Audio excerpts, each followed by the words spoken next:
property less than $2,500, 2 or more previous convictions. That's a state jail felony. Range of punishment is anywhere from 180 days. Quick legal breakdown. In Texas, even small theft charges can stack up. Once you have multiple convictions, what was once a misdemeanor suddenly upgrades to a state jail felony. That's why her punishment range is now 180 days to 2 years. Up to 2 years in the state jail. That's Vashon's brain. Court is calling 2024 CR 009591, State of Texas versus Kimberly Villanueva. Could I have parties announced for the record for the state? Andrew Harris Edelman. For the defense? Danielle Cranberg. And are you Miss Villanueva? Yes, ma'am. All right, off the record. Excuse me, Mr. Folsom. Okay. Mr. Folsom, you're talking too loud. We're on the record. That's okay. All right, and it'd probably be best that you have a seat. You're charged with the offense of theft of property less than $2,500, 2 or more previous convictions. That's a state jail felony. Range of punishment is anywhere from 180 days up to 2 years in the state jail facility and up to a $10,000 fine. Did you understand? Yes, Your Honor. If you have a plea bargain agreement with the state, the court does not have to follow your plea. If for any reason the court does not follow your plea and gives you more than you bargained for, the fact that you entered a plea will not be used against you and you will. Notice here, the state is actually recommending probation instead of full jail time. This is huge. Prosecutors often make these recommendations when they believe the defendant can be rehabilitated, but judges don't have to accept it. What do you think? Should probation be on the table here? Be allowed to withdraw your plea. Did you understand? Yes, Your Honor. According to the plea, punishment is be assessed at 2 years in the state jail facility. The state recommends community supervision. They're taking in consideration AL 2181212. Did you understand that to be the plea? Yes, Your Honor. Defense is at the plea? It is, Your Honor. State is at the plea. Yes, Your Honor. All right. After reviewing state's exhibits 1 and attachments, the court will find there is sufficient evidence to find you guilty, and the court will find you guilty. Are you proceeding with sentencing? Yes, Your Honor. All right. Anything you wish to say on behalf of your client? We would ask for the court to follow the agreement. She is willing to do the probation. She is not currently employed, but she's seeking employment. She does have call center experience. She's hoping to get another work from home job at a call center and to help take care of her father, who is currently sick. All right. So I have a question for you. You say you're taking care of your father. Is that correct? Not really. He has cancer, so he's dying of cancer already. I'm sorry, what? He's dying of cancer. He has stage 4 liver cancer. All right. So my question is, are you taking care of No, him? ma'am. That was a misstatement on my part, Judge. I guess I mean to spend time with him while she can. All right. So here's the other question. When's the last time you had employment? The judge is pressing hard. Why is stealing your go-to? This isn't just courtroom scolding, it's strategy. Judges ask these questions to gauge honesty, remorse, and whether probation has a chance of working. How would you answer if you were in her shoes? Last year at Speedy's Exchange. What Speedy Exchange? Yes. Doing what? Call center, telephone representative. All right. Why do you continue to steal? Because I haven't been able to get a job due to my felonies, my history. But I'm still seeking for employment, ma'am. No, this is not the first time you're stealing. I'm trying to figure out your go-to is stealing. What if everybody who didn't have a job decided to steal? So you have prior theft cases and they were all state jail felonies. So why do you continue to steal?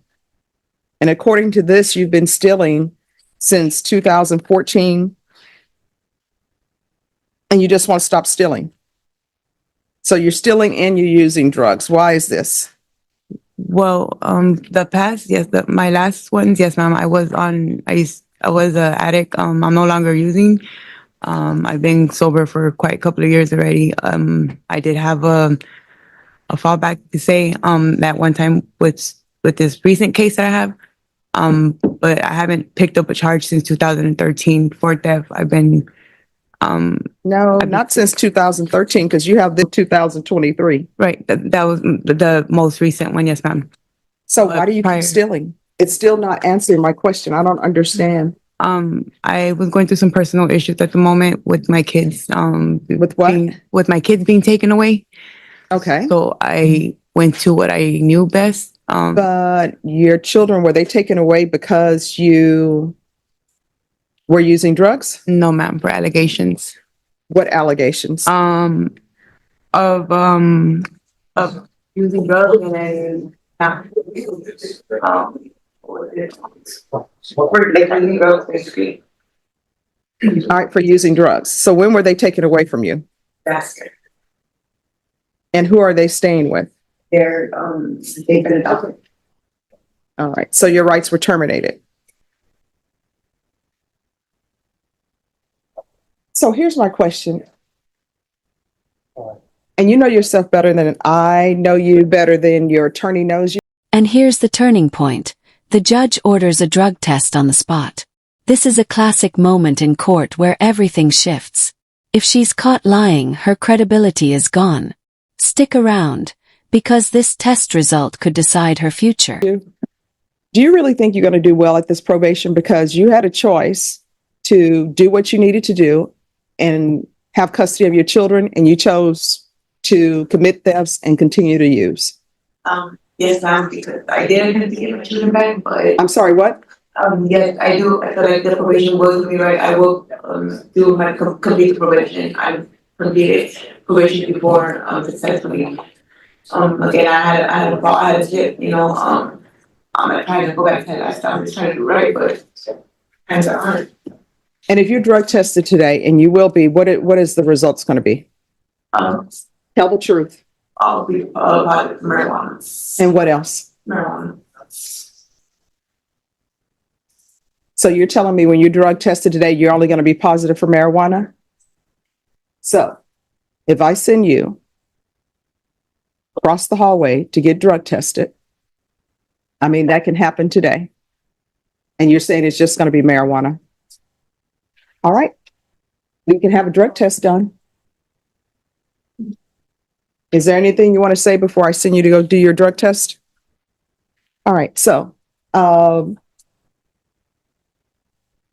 going to find. And there it is, the truth comes out. She admits meth use after denying it.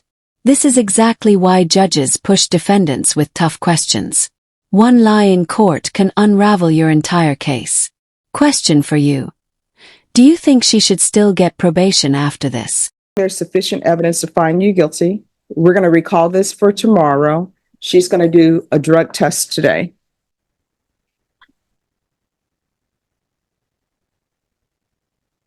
You can tell her that. I'm sorry, not tomorrow. Is there something she wants to say? There is, Your Honor. Oh, what would you wish to say to the court? Yes, I can get a copy of the I'm sorry, what? I'm putting on my 10 copy of the drug bonds. And what would that be? All right, so why are you playing games with me? Well, no, that means you were dishonest with the court. I asked you, what would you be positive for?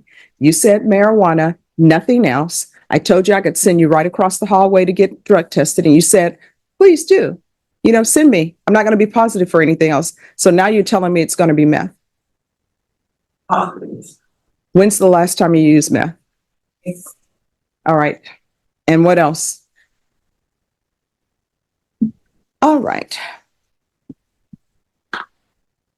And who are you living with? Currently, I'm with my grandmother. And how many children does she have living with her other than you? No.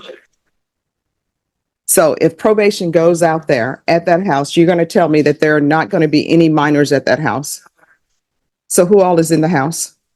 So it's just myself and my husband. I'm sorry, who? Myself and my husband.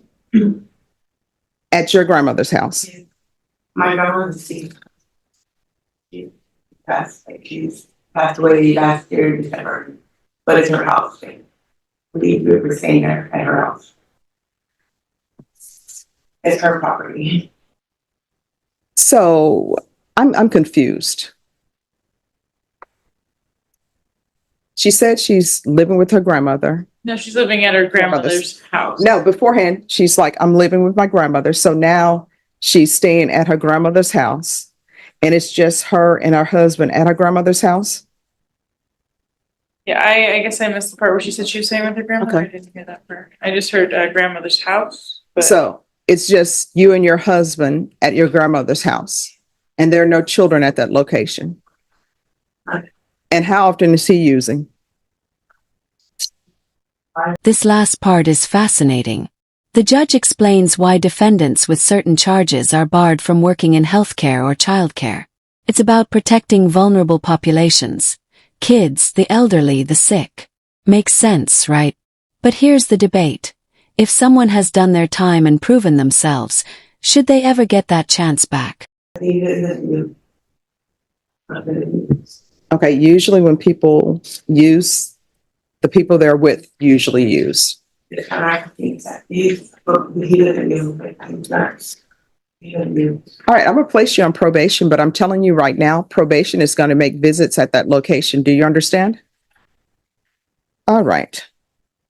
Court is gonna sentence you to 2 years in the state jail facility, suspended and probated for 4 years. There's to be proof of employment within 45 days. There's to be no employment as a home health care provider or with minors. There's to be no contact with Walmarts, and that means any Walmart. Good luck to you in this court. To be successful on probation, communication is key, okay? All right, good luck. So, Judge, if you don't mind me asking you a question. Sure. So I be on TikTok and you be on court cam, you know? So Yeah. when you tell defendants and you sentence defendants, how come you add the condition of not being able to work at a healthcare facility or engaging with elders? Oh, because to me, that's a vulnerable population. Uh-huh. And I always ask people, honestly, if you had somebody who maybe they're in a nursing home, maybe they have dementia, maybe they have some sort of physical disability, Mhm. would you want someone caring for them who, you know, is recovering, not in their sobriety or committed an aggravated robbery? I once had someone who stole a person they was caring for. They stole items out of their home. They stole the Jesus necklace that was an image of Jesus. They stole it. You would have thought that would have given somebody pause. So then they come back, and the agreement is for them to have probation. Okay. And I said they're not to have a job as a home healthcare provider. You know what they told me? But I just got a job as a home healthcare provider. Honestly, I don't know if all home healthcare providers are doing background checks on anyone. Right. And then when you think about it, if you have someone who's charged with injury to a child, do you really want them working at a daycare? So that's why I do it, because from what my experience being a defense attorney and a prosecutor, usually home healthcare providers, they're not doing background checks. And for me, taking care of children, being a home healthcare provider, you sort of have to have a calling to do that, because when you think about it, it's a lot of work, and you got to have a lot of connections. And I just think that to protect the community, people who have felony convictions shouldn't be home healthcare providers, especially when they haven't even completed probation and they're just starting. You know, sometimes, you know, I can change that, but they have to show me something. So that's why